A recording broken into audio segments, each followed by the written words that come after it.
الذين يقولون ربنا إننا آمنا فاغفر لنا ذنوبنا وقنا عذاب النار.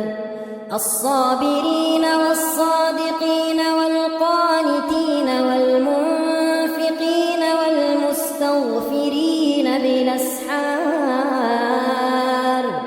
شهد الله